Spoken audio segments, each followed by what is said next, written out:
Okay, so I woke up this morning after spending last night thinking about my app and the user experience, and I'm also simultaneously going through and thinking of all of my most successful students and what was the thing that changed things for them. And as I'm going through the UX, of course, all I'm seeing in the app is like this toolbar needs to be movable. It's really annoying. It's blocking the page navigation and all the little things that it doesn't stop the app from working perfectly well, but it makes it irritating, and the app should disappear.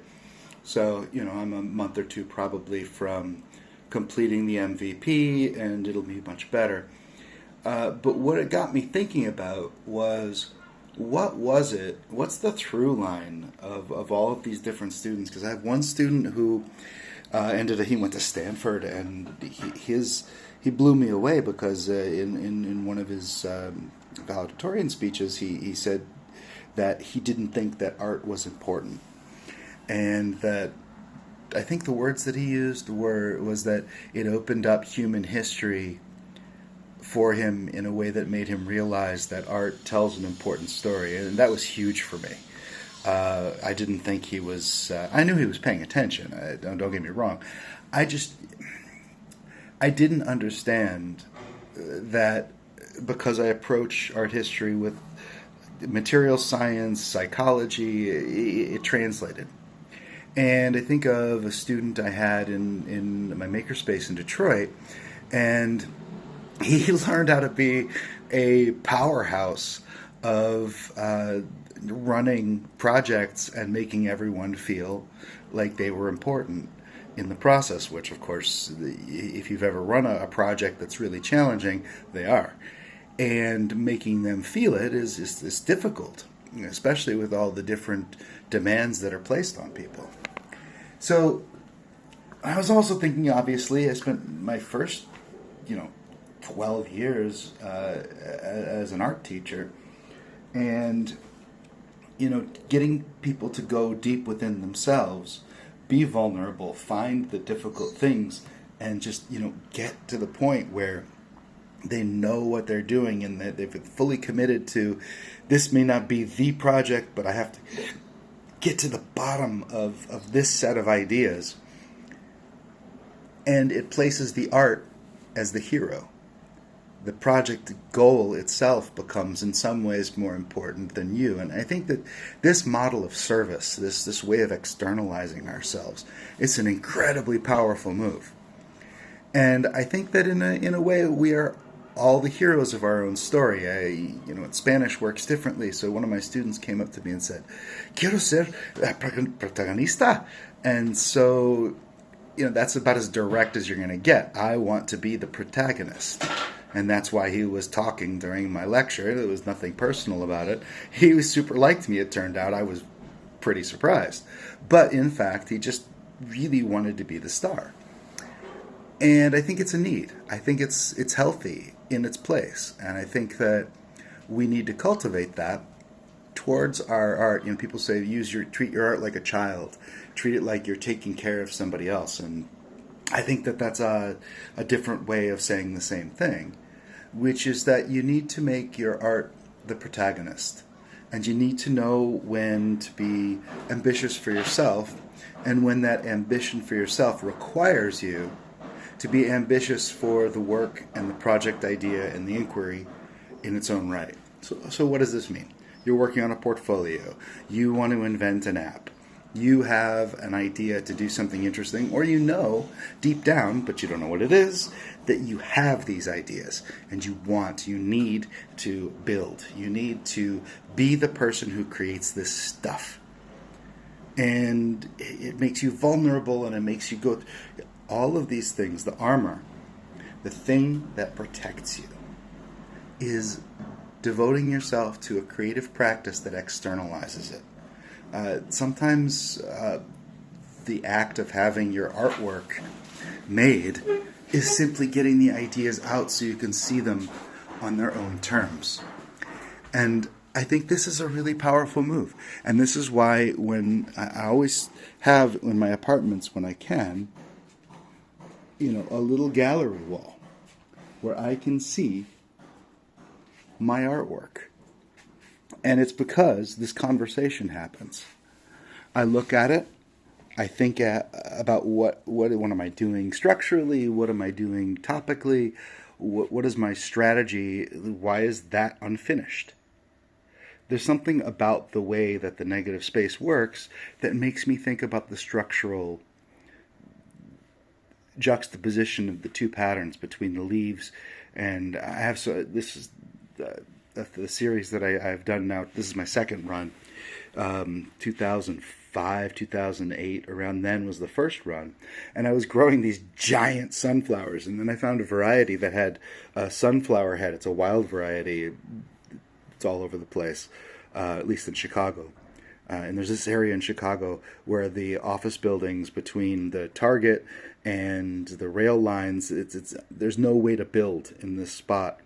That's easy, so it's a wild reclaimed space. There's sunflowers growing up through the concrete, and you look at the Sears Tower poking out of the top of the sunflower patch, and you've got full bars on your phone, and yet you're in this place that's completely wild. Anyway, I love these little spaces. These are the little discoveries that we make, and they can transform our trajectory, making that field of sunflowers my protagonist, not me, the sunflowers. It opened up so many different visual thinking doors, and this is my point. If you don't have a guide to help you make this fundamental move, find one. It's incredibly powerful. Find somebody who knows how to do this. Somebody who knows how to structure a project and put it external to you so you can begin to interact with it. Because it may not seem like much, but Caravaggio, I think it was Caravaggio. No, maybe it wasn't Caravaggio. Anyway, it doesn't matter. Point is, this is an old, well-known thing that you can sit. Maybe Rembrandt. Yeah, I don't know. Anyway, that's another time. Michelangelo? I don't know. But the point, that doesn't matter who. The fact is, it's probably tons of artists. It's sort of like those quotes that even Claude's most powerful model can't figure out who said it first. It doesn't matter. We all discover it. Ideas don't belong to one person who said it first. This is the human experience, and we're all going through it. And the question is, what do you want to make of it? What does it mean to be the protagonist in your own story and allow room for other protagonists to have full agency, to get the full attention, because you don't need it, because you've developed yourself. And so by developing your work, you externalize it, and just whichever artist I was thinking of, they would sit in front of their work, sometimes for hours, and the brushes would be laid out and the paints would be in the tubes in a circle around the palette, and they never even picked up a pencil. No marks were made. And it is the interaction between the unfinished work and the artist. This time is well spent. You actually have to be doing something. You can't just be pretending to look at it, or it's not a mental exercise in that respect. But when you're doing it for real, and you're really looking at what is this unfinished work want to become? Why did I make the choices that I made? What does it have to do with the works that came before it? This series is missing some elements. I've got two final pieces, so to speak. I haven't had any time to think about it properly. But the point is, I know there's a couple of images missing. Maybe if it's only just one visual metaphor away from a coherent piece, but I can feel it's missing.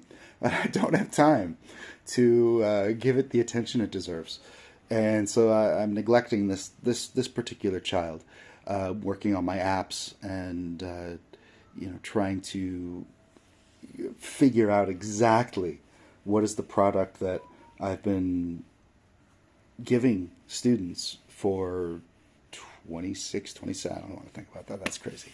But a long time.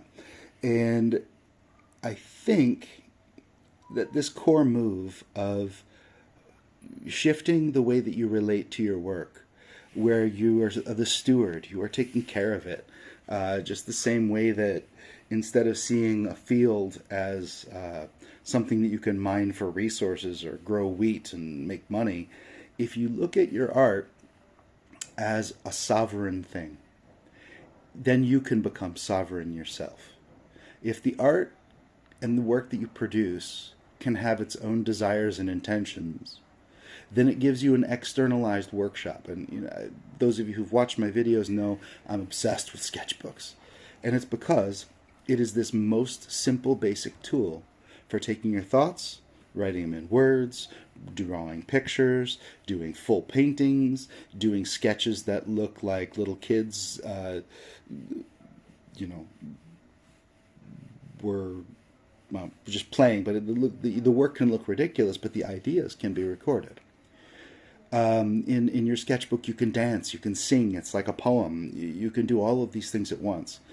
And so it really, how you externalize your work at scales in a fractal kind of way, then becomes really useful. Because then what you're working on is your creative process. Your creative process can be a work of art as well. How you approach your focus, your attention, your studio practice.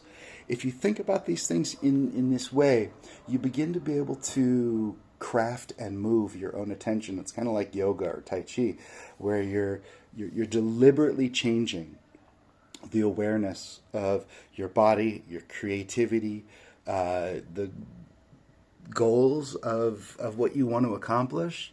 You can shift these things. And I think I learned this as much through swimming as I did through design thinking.